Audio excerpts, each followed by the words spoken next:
신약 성경 읽어보시면 바리새인과 세리가 자주 등장합니다.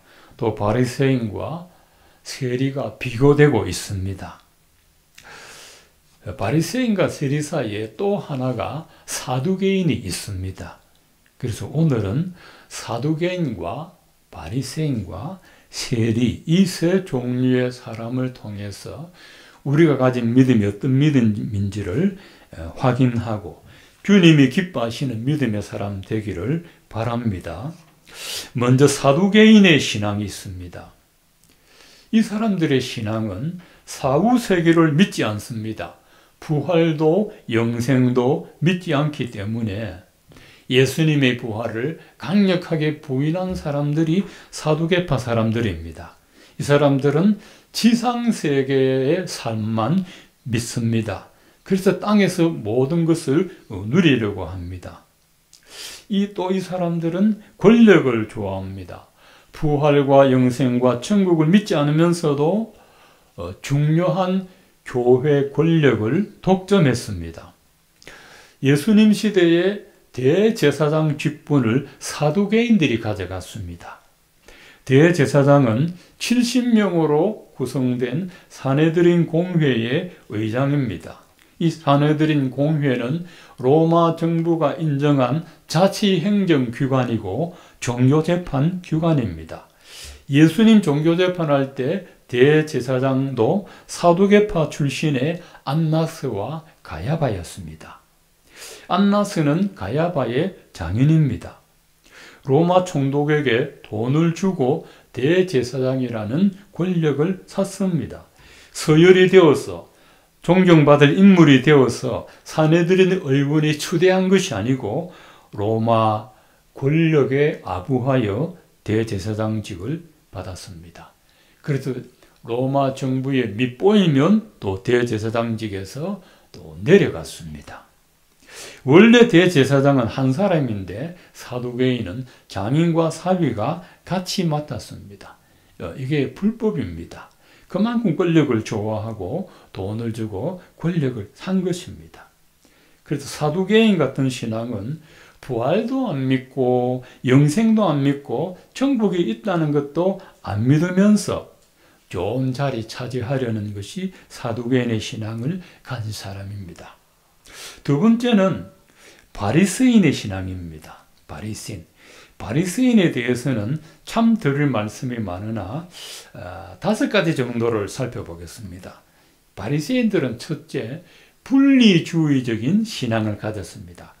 바리새라고 하는 말이 분리한다는 뜻입니다. 다른 사람들과 철저하게 분리해서 대합니다. 오늘 말씀에도 보면 다른 사람과 자기를 분리하고 비교하고 있습니다. 율법을 지키는 자와 안 지키는 자, 부자와 가난한 자, 유명한 자와 무명한 자, 배운 자와 못 배운 자 이렇게 분리합니다. 오늘 말씀에도 그냥 기도하면 될 것을 다른 사람과 분리했습니다. 나는 특별한 계층의 사람이야. 나는 너희들하고 노는 문이 달라. 이런 의식이 분리주의적 신앙입니다. 두 번째는 외식하는 생활입니다. 외식이란 예수님이 바리새인을 보고 외식하는 사람들이라 했는데 가면을 쓰고 이중적으로 살아갑니다. 옛날에 두 얼굴의 사나이라는 그런 미국 드라마가 있었죠. 두 얼굴의 사나이. 한 사람이 두 가지 성품을 가지고 있는 것입니다. 자기를 다른 사람과 분리하다 보니 자연히 외식하고 가식적으로 행합니다. 하나님 앞에서는 율법을 철저히 지키면서도 사람 앞에서는 율법대로 행하지 않습니다. 이게 바로 고르반 신앙입니다. 하나님 앞에 할 것을 했다. 그러니 더 이상 남에게 할 게 없다. 이게 고르반 신앙입니다. 그래서 예수님이 이 사람들을 보고 하는 말이 그러므로 무엇이든지 그들이 말하는 바는 행하고 지키되 그들이 하는 행위는 본받지 말아라. 그 사람들이 말은 반듯하게 하는데 행위는 본받지 말아라 했습니다. 세 번째로 바리새인들은 돈을 좋아합니다. 여러분 분리되어 가지고 엄격하게 율법을 지키면 돈을 안 좋아하는 것 같은데 돈을 아주 좋아합니다. 누가복음 16장 14절에 보면 바리새인들은 돈을 좋아하는 자들이다. 예수님께서 말씀하셨습니다. 바리새인 중에 부자 청년이 한 사람이 있었습니다. 마태복음 19장에 나오는 내용입니다. 이 부자 청년이 예수님에게 와서 무엇을 하면 영생을 얻습니까? 하니까 율법을 잘 지켜라고 했습니다. 나 율법을 잘 지켰습니다. 그러니까 예수님이 재물을 팔아 가난한 자들에게 나누어 주고 나를 따르면 천국에서 보화를 준다고 하셨습니다. 그런데 부자 청년은 천국에서 누릴 보화보다 땅에서 누리는 재물을 더 좋아했습니다. 재물이 많은 거로 근심하여 예수님을 떠났습니다. 바리새인들은 천국에 있다는 것을 믿으면서도 땅에서는 돈을 좋아합니다. 하나님보다 돈을 더 사랑했습니다. 천국보다 지상 천국을 더 좋아했습니다. 네 번째로 바리새인들은 자기 의에 빠져 있습니다. 오늘 말씀 비유도 자기를 의롭다고 믿고 다른 사람을 멸시하는 자들에게 주신 비유라 했습니다.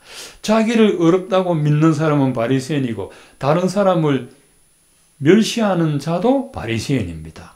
이 자기의에 빠져 있는데 자기를 다른 사람들과 비교할 때 의롭다고 확신을 했습니다.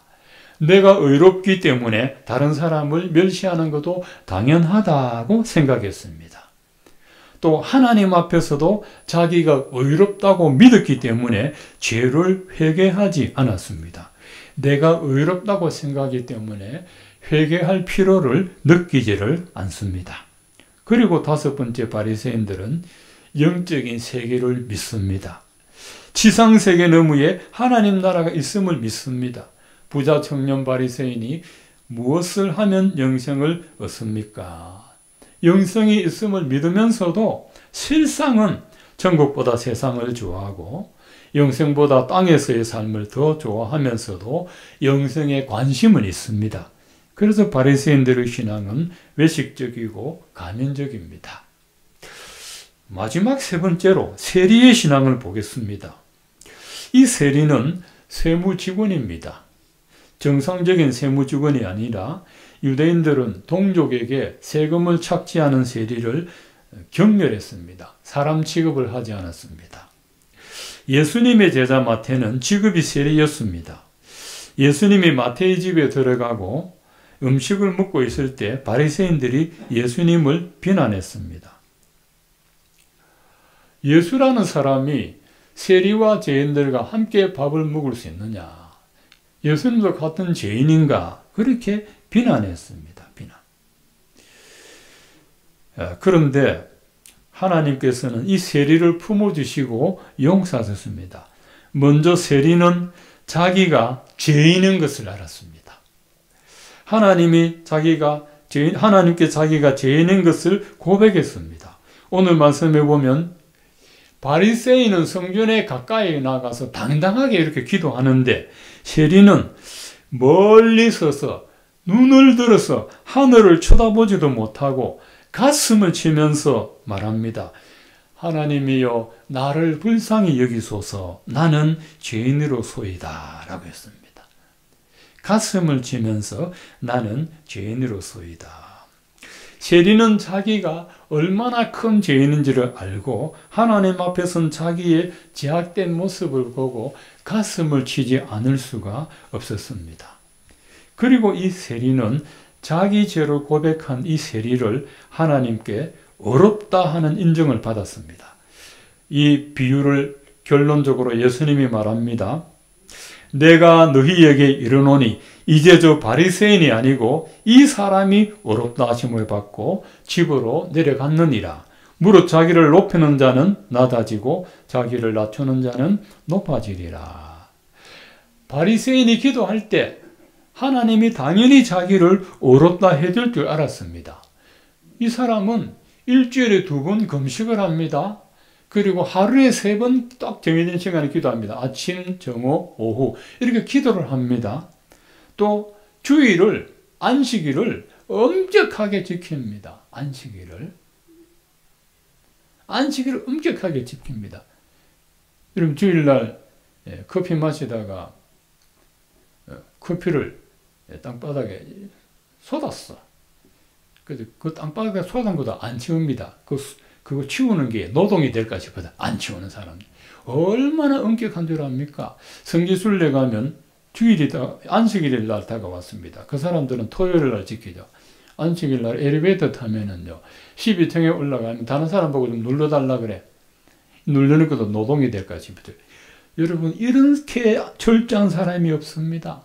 정말 철저한 사람들입니다. 그러니까 당연히 하나님 칭찬해 줄 줄 알았죠. 그래, 안다. 네 일주일에 2번씩 금식한다고 욕받지. 하루에 3번씩 기도한다고 얼마나 힘들었어. 안식일을 거룩하게 지킨다고 얼마나 힘들었겠니. 칭찬해 줄 줄 알았는데, 내가 너희에게 이르노니 이제 저 바리새인이 아니고 이 세리가 어렵다 하심을 받고 집으로 내려갔느니라. 이 바리새인의 행위가, 이 신앙 행위가 나쁜 게 아닙니다. 그걸 자기 의로 여기고 있는 그것이 잘못입니다. 자기를 높이는 바리새인은 낮아졌고 자기를 낮춘 세리는 높아졌습니다. 오늘 이 말씀을 우리 삶에 적용하도록 하겠습니다. 여러분, 첫 번째로 우리가 본받지 말아야 할 나쁜 신앙은 사두개인과 바리새인입니다. 이 사두개인은 영적인 세계를 부인하면서 땅에서 권력을 독점하고 부귀영화를 누리고 물질적으로 현세적인 신앙을 가지고 살려는 그런 것을 우리가 본받지 말아야 되고, 바리새인들 같이 특권의식을 버려야 합니다. 특권의식. 사람은 다 똑같습니다. 사람은 차별이 없습니다. 구별은 될 수 있어도 인간이라는 자체는 차별을 할 수는 없죠. 여러분, 이 차별이 차별금지법을 말하는 게 아닙니다. 이렇게 사람을 패로 나누지 말라는 뜻이죠. 또 바리새인들은 얼굴에 가면을 쓰고 이중적으로 이렇게 사는데 그걸 우리가 받아들여서는 안 됩니다. 천국을 믿습니다. 영생을 믿습니다. 하면서 천국에서 영생 누리는 것보다 땅에서 부귀영화 더 많이 누리려고 하는 이 신앙 우리가 담지 말아야 합니다. 그리고 하나님 앞에서나 사람 앞에서나 참 높아지려는 이 모습도 담지 말아야 합니다. 굳이 닮아야 한다면 안식일 열심히 지키려는 그 마음, 기도하려는 그 자세, 그건 우리는 본받아야 됩니다. 그리고 이제 우리가 본받아야 할 좋은 신앙은 세리의 신앙입니다. 세리의 신앙. 이 세리는 자기가 가진 의로는 하나님 앞에 나아갈 수 없는 죄인이라는 것을 알았습니다. 죄인들. 세리가 자기 자신을 알았습니다. 인간의 내면을 들여다보면 바리새인들 같습니다. 자기가 죄인이라는 명백한 사실과 죄를 짓고 산다는 것을 자주자주 잊어버립니다. 그러나 세리는 하나님 앞에선 제약된 자기 모습을 보고 자기의 가슴을 쳤습니다. 가슴. 우리가 남의 가슴에 모질게 못을 박지 말고 자기 가슴을 쳐야 됩니다. 남의 가슴에 못 박으면 서로에게 상처를 안겨주지만 내 가슴을 치고 나를 책망을 해야 하나님께서 은혜를 베풀어 주십니다. 하나님께서. 우리가 언제 하나님 앞에 죄인인 것을 고백해야 됩니까?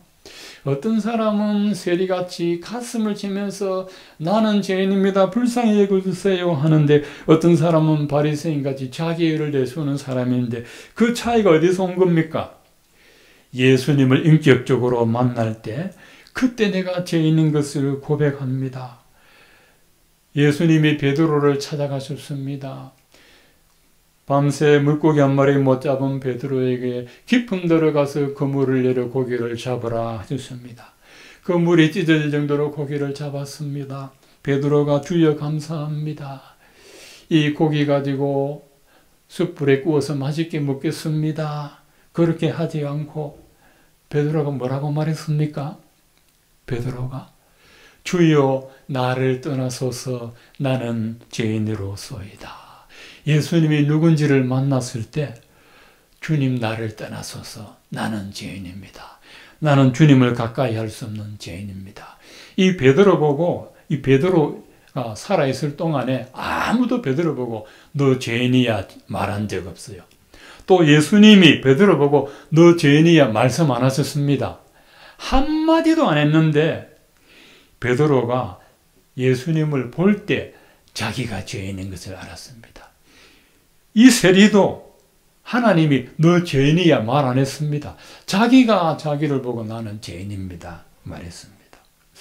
예수님을 영적으로 인격적으로 만나면 자기 죄가 먼저 발견됩니다. 처음 예수님 만난 사람은 전부 이구동성으로 그렇게 말합니다. 회심을 하고 죄를 회개했다고 말합니다. 예수님을 인격적으로 만나지 못하면 절대로 이런 말 못합니다. 예수님이 누군지 알아야 예수님께 대한 고백이 나오지 않습니까? 예수님이 누군지도 모르는데 어떻게 자기가 죄인인 것을 고백하고 잘못했습니다 하고 용서를 빌 수 있습니까? 모르니까 못하는 겁니다. 예수님이 바울을 찾아오셨을 때 바울이 주님 누구십니까? 바울은 예수님 누군지 모릅니다. 스데반이 그렇게 피를 토하며 돌에 맞아가며 설교를 하고 복음을 전해도 예수님이 누군지 모릅니다. 예수님이 찾아오시니까 당신이 도대체 누굽니까? 묻습니다. 그러니까 예수님이 나는 네가 핍박하는 예수라. 바울은 스데반을 핍박한 줄 알았는데 기독교인 핍박한 줄 알았는데 기독교인이 믿는 예수님을 핍박한 줄 그제서 알았습니다. 저도 불신자 때는 모르니까 교회를 비난하고 욕했는데 제가 보니까 교회를 욕한 게 아니고 교회를 세우신 예수님을 욕했더라고. 주님 내가 몰랐습니다. 내가 몰라서 그랬습니다. 자, 바울이 예수님이 인격적으로 만났을 때 어떤 말인 줄 압니까? 처음에는 모를 때는 주여 누구십니까? 하니까 예수님 만나주니까 주여 내가 무엇을 하오리까? 예수님 만나니까 내가 어떻게 살아야 됩니까? 물어보는 거죠. 우리 사람은 예수님 만나기 전에는 인생의 목적을 발견할 수가 없습니다. 고대 철학, 중세 철학, 현대 철학 아무리 달달 볶아도 왜 살아야 되는지 답이 안 나옵니다. 평생 산에 가서 돌을 닦아도 그 답이 안 나옵니다. 예수님 만나야 답이 나옵니다. 왜냐하면 내가 진리이기 때문에, 내가 길이기 때문에, 내가 영생이기 때문에 예수님 만나야. 저도 예수님 만나기 전에 답이 없어. 뭘 하고 살아야 되지? 답이 없어. 그냥 밥만 먹고 일하고 자고 밥만 먹고 일하고 자고. 도대체 왜 살아야 되느냐 이거죠. 왜 살아야 되느냐. 예수님 만나니까 막 그게 바로 답이 나오는 겁니다. 너희는 먼저 그의 나라와 그의 의를 구하라. 하나님 나라와 의를 위해 그 답이 나옵니다. 바울이 예수님 만나기 전에는 예수님 핍박하는 게 사명인 줄 알았는데 예수님 만나고 나니까 예수님을 위해서 내가 박해받는 것이 내 사명이구나. 그래서 죽을 때까지 복음 전했습니다. 예수님이 나를 찾아오시면 내가 죄인인 것을 고백하게 되고 내가 예수님을 인격적으로 만나면 예수님을 위해 살아야겠다는 마음이 듭니다. 우리는 바리새인 사두개인 같은 사람이 왜 생깁니까? 복음을 통하여 예수님 만나지 못하면 바리새인이 되고 사두개인이 됩니다. 예수님 복음을 잘 깨닫고 예수님 만나야 되는데 이 복음은 예수님을 알려주는 것인데 그걸 모르면 바리새인 되고 사두개인 됩니다. 마태복음 21장 32절에 요한이 의의 도로 너희에게 왔거늘 너희는 그를 믿지 아니하였으되 세리와 장녀는 믿었으며 너희는 이것을 보고도 끝내 뉘우쳐 믿지 아니하였도다. 바리새인과 사두개인들은 세리와 장녀들을 사람 취급 안 했는데 이 사람들이 예수님 복음 듣고 회개하는 것을 보고도 우리도 회개하여야 한다는 것을 끝내 깨닫지 못했습니다. 끝내 뉘우쳐 믿지 아니하였도다. 세리와 장기들이 회개하는 거 볼 때 너희는 당연히 죄가 있으니까 회개해야 돼. 우리는 안 해도 돼. 이 생각을 가지고 있었습니다. 마태복음 21장 31절에도 예수님이 세리들과 장녀들이 너희들보다 먼저 하나님 나라에 들어가리라. 이 말이 얼마나 무섭습니까? 복음을 먼저 깨닫고 회개하는 자들이 천국에 들어갑니다. 성경에 보면 나중된 자 먼저 되고 먼저 된 자 나중된다는 말이 그겁니다. 먼저 된 자는 하나님의 선택받은 유대인들인데 예수는 이방인들이 먼저 믿고 천국에는 이방인들이 먼저 들어간다는 것이죠. 그래서 먼저 선택받았으나 나중에 선택받고 나중된 사람이 먼저 선택을 받는다는 거죠. 복음을 먼저 깨닫는 사람이 하나님 나라에 들어가고 주의 일꾼이 될 수가 있는 겁니다. 주의 일꾼. 여러분, 복 중에 복은 신령한 복이고 은혜 중에 은혜는 신령한 은혜입니다. 신령한 은혜. 여러분, 물질의 복, 건강의 복은 하나님이 허락하시지만 불신자도 열심히 노력하고 운동하면 건강해지고 부자 될 수 있습니다. 안 먹고 안 쓰면 부자 됩니다. 안 쓰면. 근데 신령한 복은 하나님이 주셔야 되고 복음을 깨달아야 알 수 있습니다. 부자 청년 바리새인은 돈을 많이 가졌지만 영생의 복을 놓치고 무엇 때문에 놓쳤습니까? 돈을 사랑하는 마음 때문에 놓쳤습니다. 재물 있는 자는 하나님 나라에 들어가기가 심히 어렵도다 하셨습니다. 재물이 있는 자는 부자만 말하지 않습니다. 재물에 집착하고 소유하려는 자를 말합니다. 재물을 사랑하고 재물에 집착하고 재물을 소유하려고 하는 자는 하나님 나라에 들어갈 수 없는 것이 아니라 하나님 나라에 들어가려고 하지를 않습니다. 하나님 나라에 들어가려고 하지 않기 때문에 천국에 들어갈 수 없습니다. 재물을 소유하려고 하고 재물을 집착하려는 마음 때문에 하나님 나라를 사모하지 않습니다. 그래서 영생을 얻으려고 하지 않습니다. 지금 대선을 하고 있는데 치열하게 토론할 때 싸우는데 뭐 가지고 싸웁니까? 저 사람이 숨겨놓은 죄를 찾아내려고 지금 막 싸우고 있지 않습니까? 저 사람이 감춰놓은 죄를 드러내서 밝히려고. 자기 죄는 모르고 남의 죄를 막 들추어내요. 뒷조사하죠. 저는 국회 인사청문회나 공직자 뽑을 때 감사 나오지 않습니까? 그거 볼 때마다 저는 제 자신을 돌아봅니다. 목사라고 하면서 주일마다 강단에 서서 거룩한 척 설교하면서 내가 하나님의 심판정 앞에 서면 나도 모르는 죄가 나올 텐데 그때 내가 뭐라고 말할 것인가. 그래서 세리처럼 하나님 나를 불쌍히 여기소서 나는 죄인으로서이다. 이 말밖에 할 말이 없는 것 같아. 나는 제법 반듯하고 정직하고 이렇게 살았다고 생각했는데 나도 알지 못하는 죄가 하나님 기억하고 계십니다.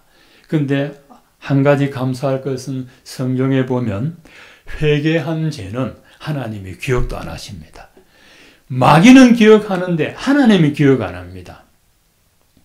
마귀가 종교개혁을 열심히 하고 있으니까 마귀가 찾아와서 속삭입니다. 니가 지키 종교, 니는 얼마나 죄가 많은지 내가 아는데 니가 종교개혁을 한다고?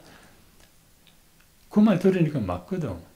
루터도 사람인데 죄가 있지요. 근데 가만히 생각해.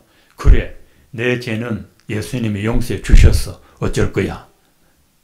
예수님이 용서해 주셨는데 마귀지가 어떻게 할 겁니까? 그래도 회개한 죄는 괜찮습니다. 회개하지 않은 죄가 문제죠. 사람이 볼 때도 정직하게 사는 것이 참 어려운데 하나님 앞에서 바르게 사는 것은 거의 불가능한 겁니다. 그러니까 우리가 세리의 마음을 가져야 돼요. 하나님이여 나를 불쌍히 여기소서 나는 죄인입니다. 사도 바울이 은혜를 조금 받으니까 나는 사도 중에 작은 자입니다. 자기를 사도와 비교했지 않습니까? 은혜를 더 받으니까 나는 성도 중에서 가장 작은 자입니다. 은혜를 엄청 받으니까 나는 죄인 중에 두목입니다. 은혜 받아야 이 말이 나옵니다.